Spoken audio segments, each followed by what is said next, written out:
You know what's wild? Your entire bloodstream only carries about 1 teaspoon of sugar at any moment when things are normal. Just one. That's it. And yet most of us eat the equivalent of dozens of teaspoons of sugar every single day once you count bread, rice, pasta, cereal, and all the hidden sugars in processed food. So here's the real question. How does your body keep blood sugar from turning into syrup? And why do so many people still end up with prediabetes or type 2 diabetes anyway? Look, if you've ever checked your blood sugar and thought, this makes no sense, you're not alone. A lot of readings are misleading, not because your body is broken, but because tiny mistakes can completely throw off the numbers. And once you understand what's really happening behind the scenes, things start to click in a way most people never get explained.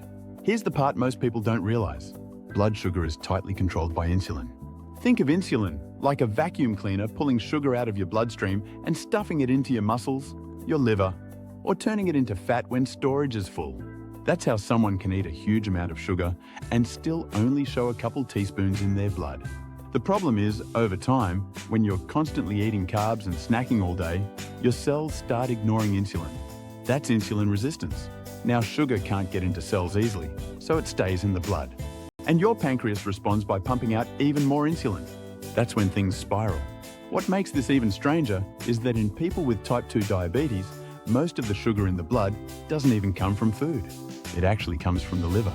The liver starts acting like a sugar factory because it thinks the body is starving for glucose, even when it isn't. That's why medications like metformin work partly by telling the liver to chill out and stop dumping sugar into the bloodstream. This isn't about willpower. It's about confused biology. Now let's talk about why your blood sugar readings can lie to you. One of the biggest mistakes is not washing your hands before testing. Imagine you just cut fruit or touched something sweet. That residue mixes with your blood drop and suddenly your reading jumps for no real reason. It's called pseudo-hyperglycemia and it's incredibly common. Alcohol wipes can mess things up too if you don't let them dry. Wet alcohol can spike a reading by a surprising amount. Some wipes even contain glycerin, which is basically sweet. That can skew results even more. Expired strips are another sneaky problem. If your strips are old, there's no guarantee they're accurate. Temperature matters too.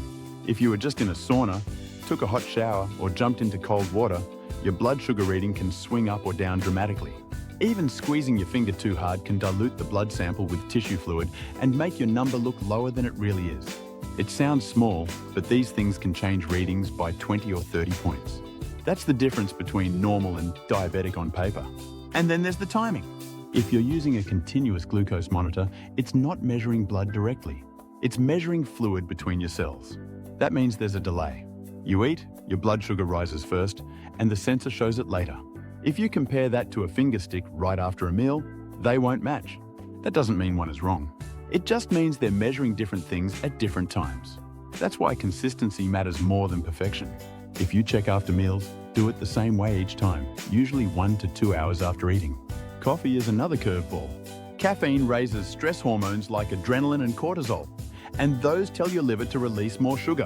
So your fasting morning number might look worse just because you had coffee before testing. Stress does the same thing. Cortisol literally means glucose-releasing hormone. That's not an accident. Your body raises blood sugar during stress to give you energy.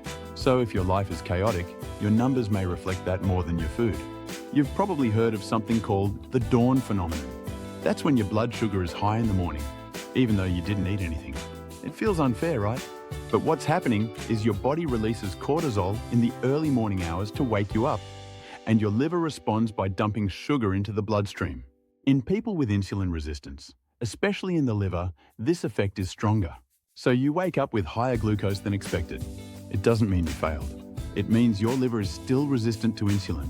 The good news is that this usually improves as insulin sensitivity improves. It's a process, not a switch. Dehydration can also raise blood sugar readings because your blood becomes more concentrated. And dehydration isn't just lack of water. It's also low electrolytes like sodium, potassium, and magnesium. So hydration matters more than people think. Now let's clear up something about A1C, the 3-month average test. It measures how much sugar sticks to your red blood cells over time. But red blood cells don't live the same length in everyone. In some ethnic groups, red blood cells live longer, which can slightly raise A1C without meaning worse control. Anemia can distort it too. Even long-term low-carb eating can change how long red blood cells survive. So A1C is useful, but it's not a crystal ball. It's one piece of the puzzle. That's why trends matter more than a single number. You don't want to panic over one test. You want to look at where things are heading. Here's where it gets interesting. Type 2 diabetes is largely a liver problem. When the liver fills with fat, it becomes insulin resistant and keeps making sugar even when it shouldn't. The fastest way to improve this is to lower carbohydrates and reduce how often you eat, not starve. Just stop constantly triggering insulin. Research shows that when people reduce carbs and calories, liver fat drops quickly, sometimes within weeks. As liver fat drops, insulin sensitivity improves, and fasting blood sugar often follows. That's why dietary approaches that lower carbs and emphasize whole foods can be so powerful for blood sugar control. It's not magic, it's physiology. Exercise helps too, because muscles soak up glucose without needing much insulin. A simple walk after meals can blunt a spike. Sleep matters because poor sleep raises cortisol. Stress management matters because stress hormones raise glucose. Even small habits stack up. Some people use apple cider vinegar before meals. There is limited evidence it can slightly reduce post-meal blood sugar by slowing stomach emptying and improving insulin sensitivity. Berberini has been studied as well and appears to lower blood sugar in a way similar to metformin for some people, though it's not a substitute for medical care. These are tools, not miracles. And this is where honesty matters. No supplement can outwork a diet built on sugar and refined carbs. And none of this replaces your doctor. If you're on medication, you need medical supervision because improving insulin sensitivity can change how your body responds to drugs. This is about working with your biology, not fighting it blindly. What really surprises people is how little sugar the body actually needs. Your liver can make glucose from protein and fat if needed. You don't need to constantly feed sugar into your bloodstream. When insulin drops and the body adapts, it can run on fat and ketones for much of its energy. That's why some people see their normal blood sugar shift lower without symptoms once they're metabolically flexible. They're not crashing. They're just not dependent on sugar spikes anymore. That's a huge mental shift. It turns blood sugar from something scary into something understandable. So if your numbers feel random, don't assume you're broken. Ask what might be influencing them. Did you wash your hands? Did you just drink coffee? Were you stressed? Did you sleep badly? Are you dehydrated? Are you measuring at the same time every day? Blood sugar is not just about food. It's about hormones, liver function, sleep, stress, and timing. When you respect all of that, the readings make a lot more sense. And here's the part I really want you to hear. Type 2 diabetes is not just a one-way road for most people. Improving insulin sensitivity, reducing liver fat, and lowering carb load can significantly improve blood sugar control, and in some cases, put the condition into remission. That doesn't mean you're cured forever. It means your body is responding to a different environment. And that environment is something you have influence over, not through extremes, but through consistency.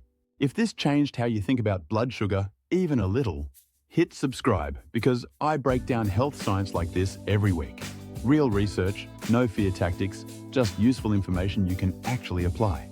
And if you're dealing with blood sugar issues, talk to your doctor before making major changes. Your health isn't about chasing perfect numbers. It's about understanding what those numbers are trying to tell you and using them as feedback, not punishment.